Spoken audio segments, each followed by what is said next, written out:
Recently I received an interesting request to make a video on how to paint World Eater's Red Butchers to a battle-ready standard.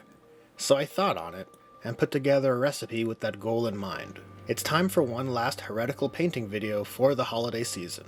Let's paint a battle-ready World Eater's Red Butcher. For a video on painting the Red Butchers, I couldn't help but use one of the newer Chaos Terminators. And after getting them all together, it's looking pretty amazing already, and will make a great base for the scheme. Since the kit is pretty short on chain axes, I kit bashed a chainsword edge onto the power axe from the kit. I quite like the result of this simple but effective crude conversion, and I want to share this potential option for those who desire a full chain axe squad.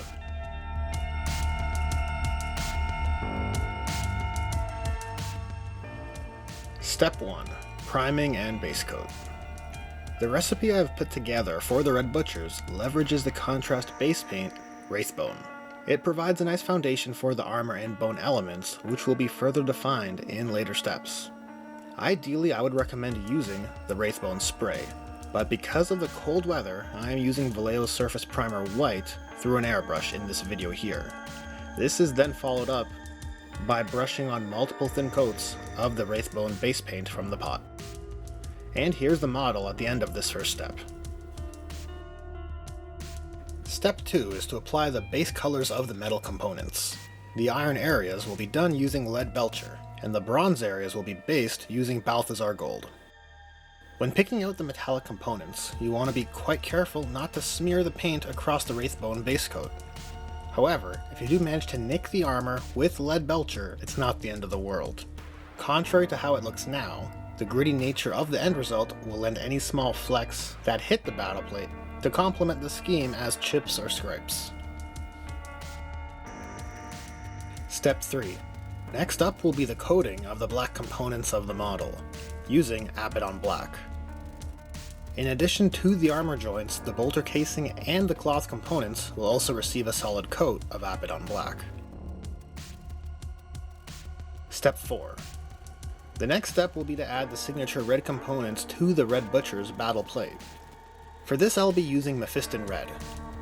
During this step I will also use Rhinox Hide to hit any other accessories such as the fur and the trophy rack stakes.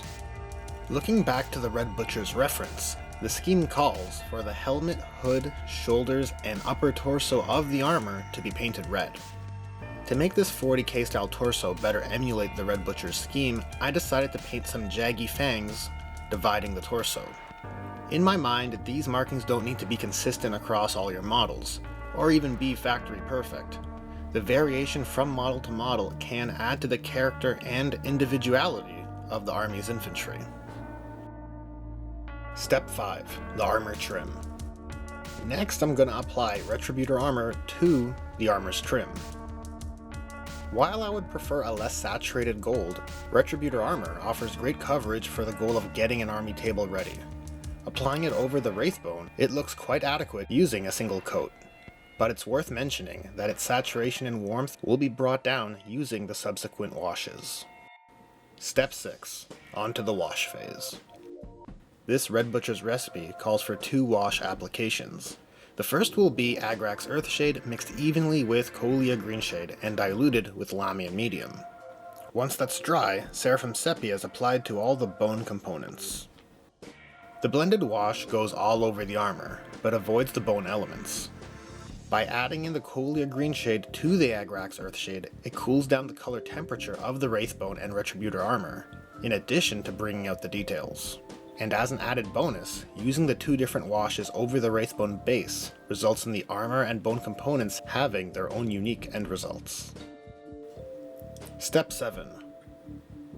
Next I'm going to apply the blood effects using Blood for the Blood God, which will finalize this Red Butcher's appearance. This step is done in 2 stages. The first uses an old mangled brush to sloppily apply the effects to the extremities of this model as well as their melee weapons. The second step, while I don't consider necessary, is to use a sponge and speckle the blood further up on the model's extremities, to really sell the gory effect. And here are the complete blood effects. Now this guy is really starting to live up to his name. Step 8. The last step will be to do the eye lenses. This will be done by applying Gauss Blaster Green and then applying a soft wash of Biel-Tan Green. Eye lenses can often be a daunting task. A technique I prefer is to apply the paint to the center of the eye lens and brush outwards towards the edges. Once dry, coat the lens with a light wash of Biel-Tan Green. This not only darkens the edges of the lens, increasing the contrast, but also tints the nearby surfaces green. And with that, the core steps of this model are done.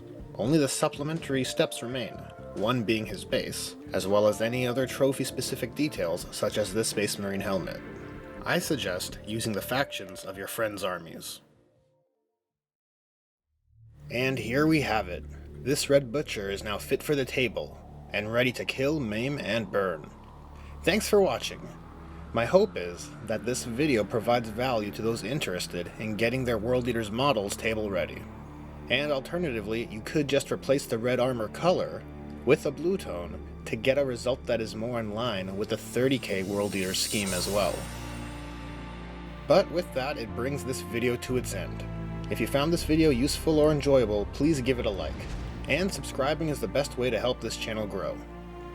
Thanks again for watching, and I hope to see you guys in the next one.